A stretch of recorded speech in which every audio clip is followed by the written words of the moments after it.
Good morning. Happy Sabbath. So, in first service, we've been going through a series sharing our stories. So, different individuals have been getting up each week to share different parts of their own personal journeys.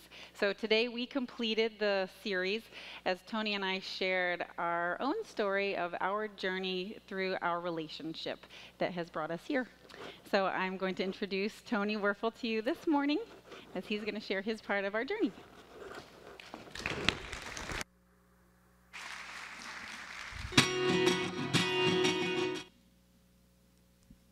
All right. Good morning. I have been told, or I kind of told the participants in first service whenever they got up to speak, do not read your notes. We're professionals. And then I started writing out this, and I realized I can't get through this thing without reading it, or I'm going to be a big bucket of tears. So I'm going to do a little bit of reading today, and I hope you'll just focus on the pictures that we have, the beautiful pictures. I met her. And when I met her, I was a stumbling, fumbling teenager.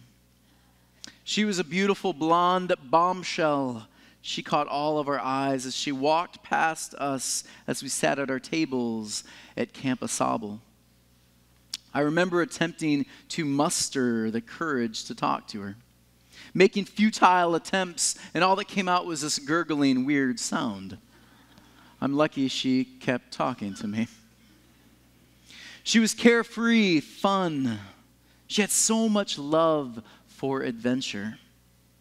As I got to know her, began to date her, I remember walking with her, holding her hand proudly. She is mine. There really wasn't much she couldn't do. She not only was intelligent, she was valedictorian. She was also creative. Beautiful. She could create such beauty on pages. She created floats. She did everything. We dated through high school and then into college. In college, she was determined, strong. She was independent. And that independence made me realize she could live without me. We would argue sometimes. Mostly my jealousy and fear would be the issue. But she would stay the course. She was strong. But as we got older and we continued through college, she became less and less carefree growing up. Because we were both growing up. We were both still deeply in love. But everything was bigger, fuller. She was my everything. I remember on our wedding day, I remember watching her that day because there's just something about seeing your partner there, all dressed up. I saw her dressed in white. She walked from table to table, greeting people, smiling, letting people know she loved them. I remember falling more and more in love with her as I saw her do it. She and I had planned this wedding to a T, and when I say she and I mean her. She's detailed, and I am so happy to just follow along, smile stupidly, and shake hands, and play repeat. She walks down the aisle. Seeing her there, it's like I see her for the first time again. My mouth is dry. My thoughts are jumbled. She looks so beautiful. I'm supposed to sing a song, and I can hardly remember the words. Then I begin remembering the words right before I sing, and I think they just aren't enough. They're just not enough. They fail to what I'd really want to say to her, what's deep down inside. And as I look at her beautiful, stunning, I want to be enough. We married. People say that first year of marriage is tough, and it is. But it's also beautiful. It's filled with mystery and wonder and change. Those first few years, it wasn't hard to love her. She was a rock. She was my partner. I struggled, though, getting a teaching job at first. Not much openings there in Berrien Springs, Michigan. I scraped by doing whatever I could, construction, Home Depot, working late hours, helping adults get their education in the middle of a very dangerous city. I knew she deserved the world. She could do whatever she wanted to do. She could be whatever she wanted to be. And I was beginning to feel like I couldn't give her everything that she wanted. Those years of struggle, though, she still was beautiful inside and out. Strong-willed, determined. I faltered. I struggled, feeling undeserving. Those years of change, finally getting a job. I remember moving together to Colorado. There I watched her blossom. I saw other friends and family begin to embrace her and see what I saw. How she could go into a room and just light it up with that smile. She is an absolute gift. I get to see that gift manifested in new ways as of late. Phenomenal ways. I saw her pregnant, and she truly did glow. I watched as her belly grew, and we created more and more room in our home for this baby girl. We're both wildly terrified, but she wears pregnancy, just like everything else, with grace and beauty. We argue over names. We finally choose one, Ashlyn, natural beauty. And I think as I watch Danielle through the pregnancy, I can't help but think that is a great name for both her and my daughter. We had a second one, Kaysen, and I watch now as she takes on a new role. She is a mother, and she's a terrific one. But she doesn't always see that. The rest of the world does. I sometimes watch, feeling sad as my wife pores over book after book after book, not feeling like she is enough, feeling like a failure as a mother. And the truth is, she's not. The rest of us look at her and we're inspired. She's an incredible parent. Even in the moments of brokenness, when things are said and slip-ups happen, she recovers with grace. This parenting thing, though, it has changed us. us, the Tony and the Danielle. It strains some things. Conversations aren't the same anymore at the dinner table. When you're trying to speak and you've got your children quick to tell you about their day, to interrupt your conversation. By the end of the night, you're both too sleepy to be able to have one anymore. We sometimes argue, we sometimes disagree. She has become something new in this process. Danielle is not the same girl I dated back in high school. She isn't the carefree, creative hippie, blonde bombshell that held my hand and wanted to kiss me every second. She isn't as spontaneous these days, and sometimes that's hard. Danielle has changed in our journey. But I have to be honest with you, I would have it no other way. I'm blessed to be married to an incredible physical therapist that heals people, that recognizes a need and brings restoration everywhere she goes. I'm married to a strong, powerful, godly woman who pours her life and energy into family. I'm married to a beautiful, sexy, charming woman who takes my breath away in new ways every day. Ways that are still, years later, hard to put into a lyric. She's changed, for sure. Our journey has changed. And I'm so blessed to be a part of it. Right now, I want to welcome my wife, someone who is frustrating, super organized, incredible, loving, honest, my life partner. I'd like to welcome to the stage my wife, Danielle.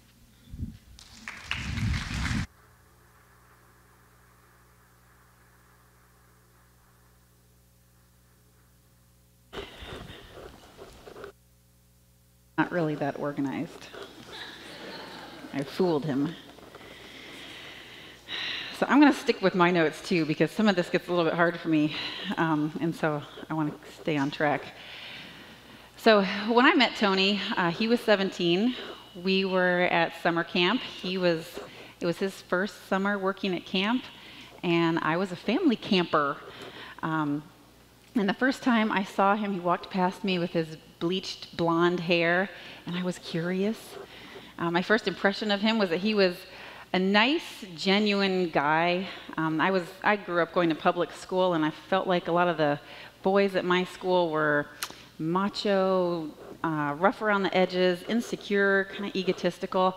I had never met such a nice, genuine, real person before, I felt like, in terms of guys. As the week went on, I watched him at camp as he took lead roles in some of the evening skits. And that Sabbath, he led music, and special music, so I got to hear his voice. And I was so impressed and intrigued by this young boy. We decided to stay in touch a little bit as we both went back to school. I lived in Florida, he was in Michigan, so we tried long-distance dating in high school. Back then, the only option was email. We didn't have cell phones. And so he was at boarding school. So eventually we decided to try using the telephone. So we'd talk every night. He was an RA, so we had access to the pay phones down the hall. And so he'd put an out of order sign on the phone every night, so we knew that one would be available. So he'd tell me which phone to call that night. So we went through calling cards like you wouldn't believe. But it was good for us because we were able to learn to communicate far away, and that ended up helping us down the road when we had times in our marriage we had to live apart. So anyway, what really attracted me to Tony early on was how much of a great leader he was and committed to spirituality he was, even in high school. He was an RA. He was on the gymnastics acrobatics team. He led music with one of the campus bands. He was a student spiritual leader. So all of those things were just really impressive to me at what a strong Christian boy he was, even as a teenager. And I could tell the other people were so drawn to him. His personality was just magnetic, and he was so enthusiastic about everything he did. So we both ended up at Andrews together. We spent summers working at summer camps together, and that was really inspiring for me too, as I got to watch him interact with kids and teach them at camp. I watched him be gentle with the little ones who had obvious challenges at home. Home lives were kind of rough. And then I watched him be fun with the young teenagers who just needed a friend. And I watched as he was intentionally strong-moraled and helped teenagers who may have been broken and needed a strong male role model in their lives where they weren't getting one at home. So it was so rewarding and fun to witness growth and maturity develop as we spent our collegiate years together. His junior year, he was voted the spiritual director for the campus at Andrews. And so one of his amazing talents that I still am impressed by now is his ability to see a need within community, figure out a way to help fulfill the need, and really bring it to fruition. And so that year, we noticed that we were required to get worship credit, and the only option for Friday nights was kind of a boring Vesper service. But he recognized that as a need, that students wanted something more than that. And so we decided to try this little thing we called the second story cafe. In the upper level of the cafeteria, we sectioned off a small room smaller than this. And we expected maybe 100 students would come, but practically the whole campus did. And so we realized that this was something that the students wanted and needed. So over the next few months and year, we expanded to different buildings on campus. We needed entire buildings with multiple rooms that would allow for students to share their stories, their artwork, just community together. And what we started then has morphed a little bit, but they still do it now. So it's lasted over 15 years since we were there, which is really a testament to just what vision he saw back then. So anyway, fast forward a little bit, we decided to get engaged my senior year. And so we were married. What an exciting and nerve-wracking day that was. I looked forward to it for so long. I think we dated for 5 years by then. And I didn't realize that Tony was planning this song to sing. I had asked a friend to sing for our wedding. And so as I was turned around, waiting to watch our friend perform it, I heard Tony's voice through the mic, which was such a special surprise to me because I loved it when he sang to me. I just didn't expect it. So that was just such again, a testament of his character of surprising me, knowing what I liked, and he did that for me on our special day. So I think that picture is of him singing to me. And we got some advice that day that I don't think really settled in until months or even years later. I think my sister shared with us in her little speech that we are not marrying the person who we are today, as we often think of when you get married to this person that's in front of me, but we're marrying the journey that we're about to embark on. And we had no idea what wise truth that was back then. But it has really stuck with us and helped our commitment to this journey since. So over the next few years, we were presented with challenges I think any newlywed couple is faced at times. Most of our friends moved away. Who do we spend time with? How do you live on no money? I was in grad school. And like Tony shared, he was bouncing around from one job to another. He had to finish his student teaching our first few months, but then he finished in December, and there's no teaching jobs available halfway through the year. So he worked at Home Depot. He worked in construction and taught evening classes in Benton Harbor, which is, 20 minutes from Andrews, and back then was not safe. There was a lot of violent crime, so a lot of the people he was working with in those evening classes were criminals or trying to stay out of prison or had just gotten out of prison. So it was scary. It was scary for me. And he started to feel stressed. He was not happy with his situation. I could tell that he felt guilty that he couldn't do more for us. And I had very little to give. I was exhausted and tired from studying all the time in my first year of grad school. So we started drifting apart a little bit. By the end of that year, we'd been married a year, he was offered a position to go to a camp in Colorado and be the assistant director. He was so unhappy with where we were. I thought maybe it'd be good for him, even though it would mean we'd have to live apart. So we did. It was only going to be 2 months. I knew we'd survive. I was going to be busy with school. So we did it, but by the end of summer, he was offered a job for the next school year to stay in Colorado. I couldn't transfer. You can't transfer grad school. I was in physical therapy. So we decided to make it work.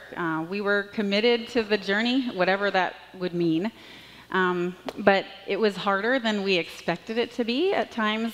His first year of teaching was difficult. He had 5 or 6 classes to prepare for, that's a lot for a teacher, all in different subjects. I was so enmeshed in my school, I, again, didn't have a whole lot emotionally to give either. And so it was hard. We did what we could. We saw each other on long weekends, which maybe was once a month. But we made it through. And after that year, we were finally able to live together after being married for 2 or 3 years by that point. And we enjoyed our time in Colorado. We hiked, we biked, we explored. It was good. It was fun. I enjoyed watching him blossom into an amazing teacher. He's so creative. He's, again, has such a heart for the kids. And it was fun to watch as he was so active and fun for the kids. And they loved him. Students loved him. Parents loved him. He really challenged kids to think. I think he does that with us here. Challenges us to think critically, question things. But that didn't always sit well with some people. And so over time, he started getting a little pushback, started to feel like his principal wasn't supporting him, started to feel like a few parents weren't supporting him. And so it became more and more of a stressful situation. He started to feel a little bit attacked by some people, and that's around the time that we had our first baby. So as he was getting more stressed, we had another stressor added to our marriage in having a baby who didn't sleep well. I was up every couple hours for months. And so both of us were sleep deprived. He started getting sick all the time. I was frustrated with that, and he couldn't help me. So we started to drift apart a little bit. I feel like we started to separate from each other and from our relationships with God. And yet he still continued to take on more things. He became the praise leader at our church, which was like a job every Sabbath. And he started tutoring and teaching guitar lessons after school. So he had long days during the week, busy on Sabbath. We drove separately all the time, and church wasn't close. It was at least a half-hour commute. So again, just more and more drifting apart. And finally, it got to the place where the school board, there were just a couple of people who kind of wanted him out and made it very obvious that that was the case. They started holding secret personnel meetings. It was really hard on both of us. He felt like he had no support, and it was hard for me to watch him deteriorate in that way. I didn't expect him to fight back so much, and it felt like he was ready to fight and die on every hill, every opportunity, which was hard for me to watch, and it was exhausting. I couldn't keep up with it. But he was asked to speak that summer at a summer camp in Washington, and I encouraged and enjoyed those opportunities because I could see that his passions could be revived again a little bit. And after that week, he was offered a job. If we moved to Washington, he could be a youth pastor there. We realized that we couldn't stay in Colorado, even though that was the community that we had built and we loved and we thought we'd always be part of. We had to leave it. And it was hard feeling like you were forced out. But anyway, we moved. And we had a second baby right after we moved. So that added a lot to our stress and to my plate. And I think I was depressed. We started facing, I felt like Tony was angry a lot and our communication suffered. So I watched as this fun, loving, carefree, spiritual leader turned into a cynical, selfish, angry, sick, short-tempered man, and yet he's supposed to be a pastor. Yeah. So our exciting journey turned into an isolating, walking on eggshells, frustrating experience. But it was also a place of healing. Some of the people that he worked with understood where we were coming from and knew what we had been through and helped provide some balance and some shelter and some safety. And so it took a year, at least, for him to relax a little bit and to recover from some of the paranoia that had set in during those years of teaching, or to even be able to trust anyone again.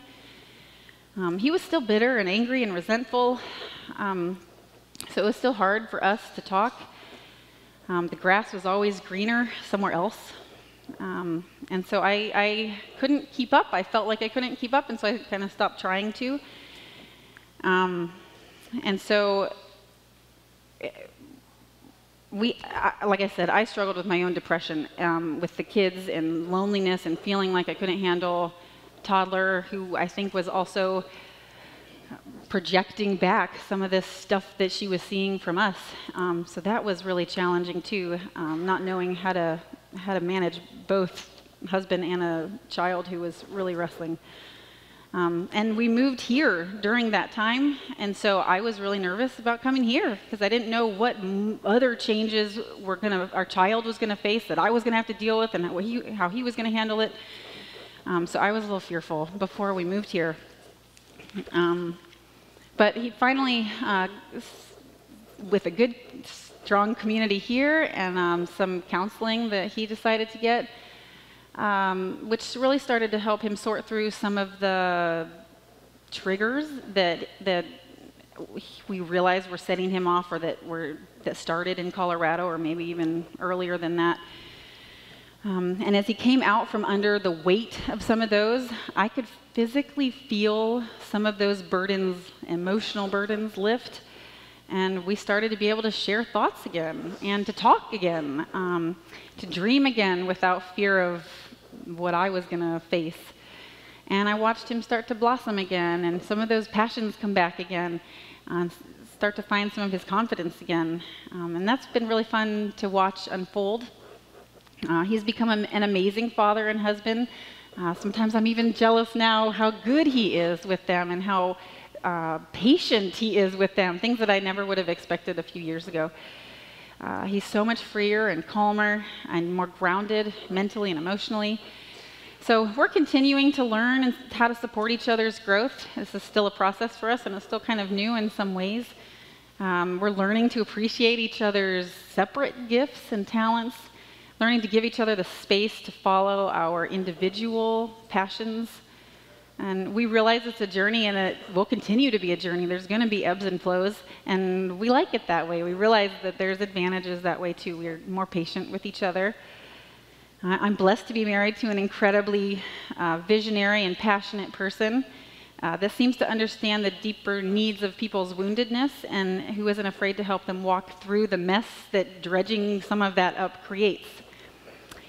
So I'm married to a strong, powerful, godly man who pours his life and energy into his family and his work.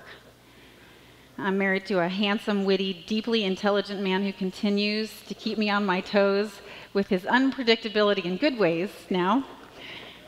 He's changed, he's grown, the journey has grown, and it's expanded, yet it's still complicated sometimes, and I'm blessed to be part of it. Being in a relationship means we're committed not just to the person, but to the journey.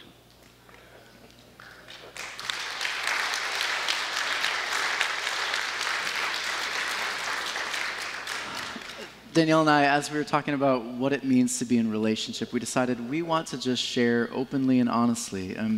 I think a lot of times we hear stories from certain people, and man, it just seems so unattainable. And we know certain couples that they just look like they have it all together. And so today we wanted to share with you some honest, open stories about how we came to be where we are on our journey. And we understand, again, all of us are stumbling and fumbling through it, aren't we? Can I just, the couples in this room, would you raise your hand in agreement with me that it is a journey of stumbling and fumbling? Anyone that is not married or dating right now, look at those hands, put them back up. We're all trying to figure it out. None of us have it perfectly. And so we're growing and we're changing and we're doing the best that we can. And so Danielle and I, we understand biblically, there are so many beautiful examples of how to be in relationship with each other, friendships, how to be in relationship with family members. Sometimes that's the most difficult. How to be in relationship with the person you love in that romantic relationship. It's all over throughout Scripture. And so we wanted to share just a couple things we've picked up along the way, along the journey.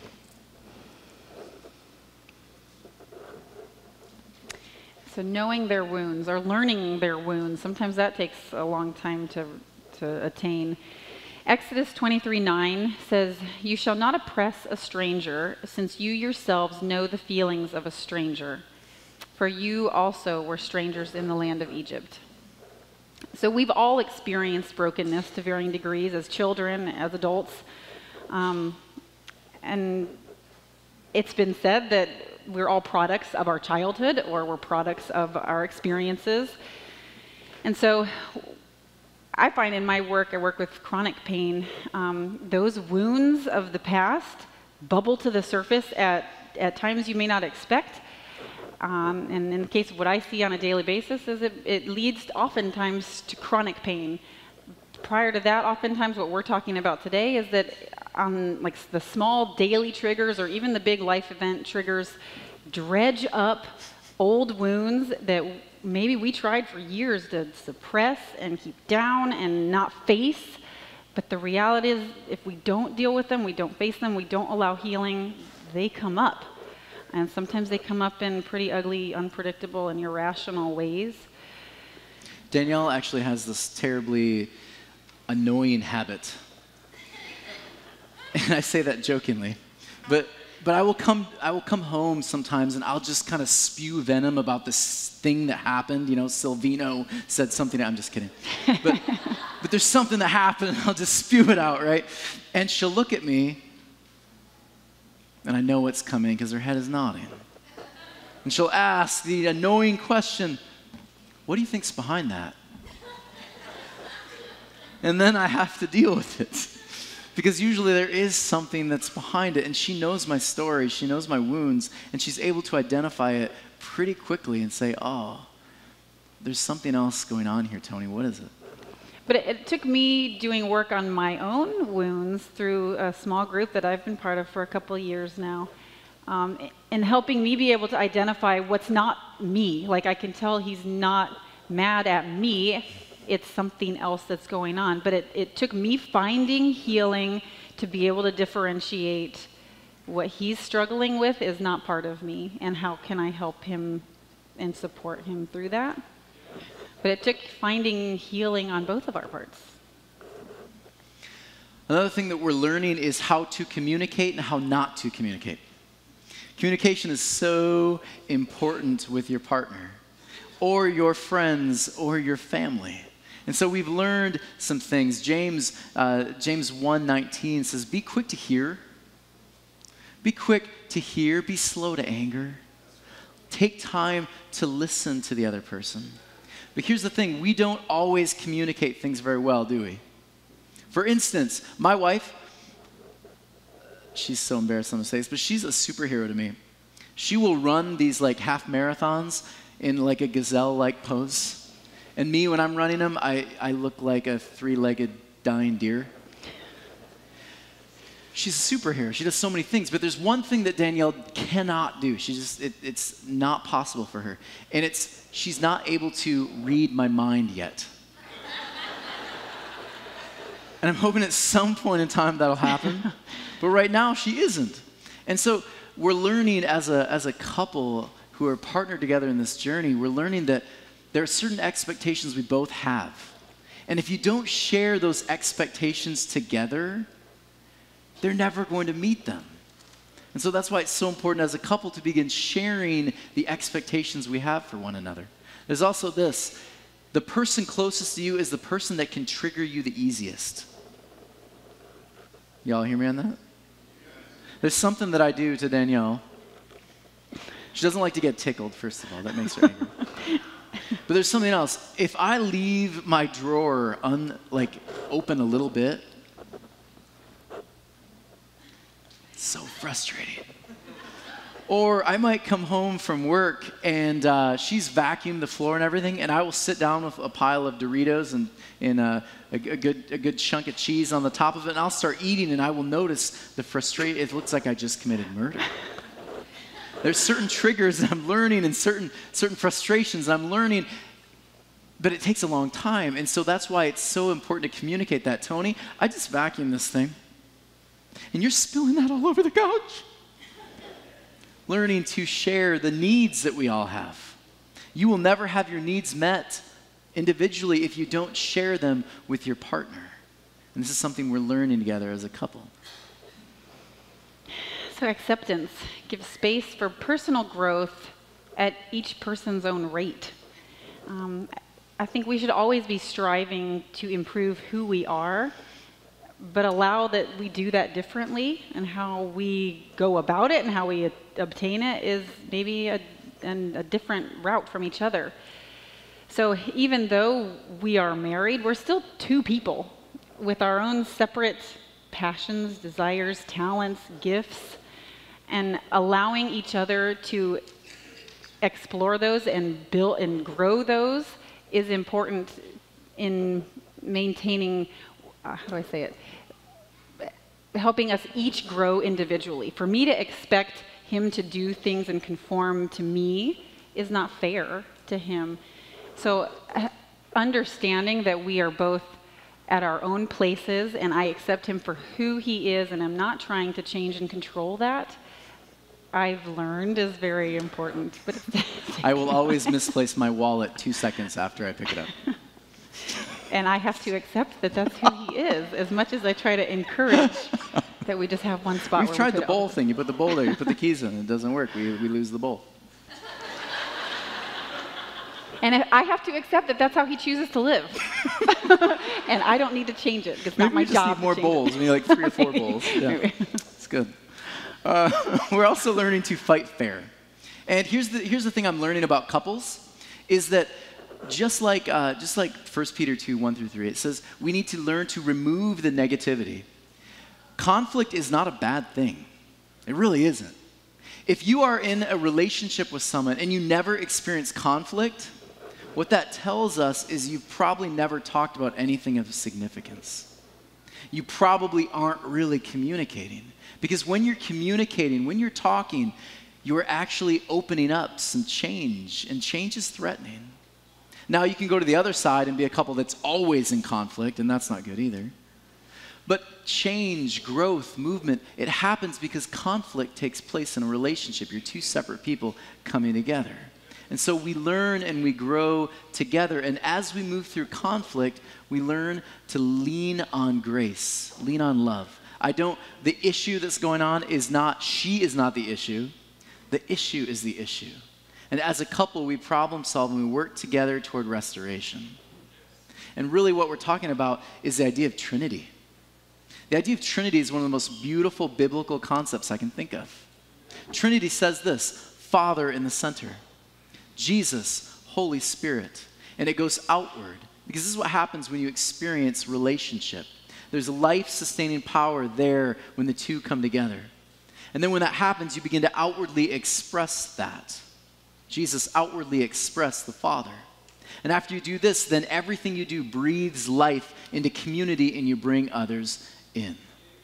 And this is what we're learning, is that conflict actually has the opportunity to bring more and more growth when we learn and we lean on grace and love. Lastly, we wanted to leave you with this. 13 years ago. Mm-hmm. Yes, it's 13 years. 13 years ago, we were married on a boat, and my sister-in-law said those words that 10 years later, it didn't even connect until now. I look at it and I think those were such beautiful words. To me, at first, they were just Hallmark words, but now I get it. You are not marrying the person. You are committing yourself to the journey.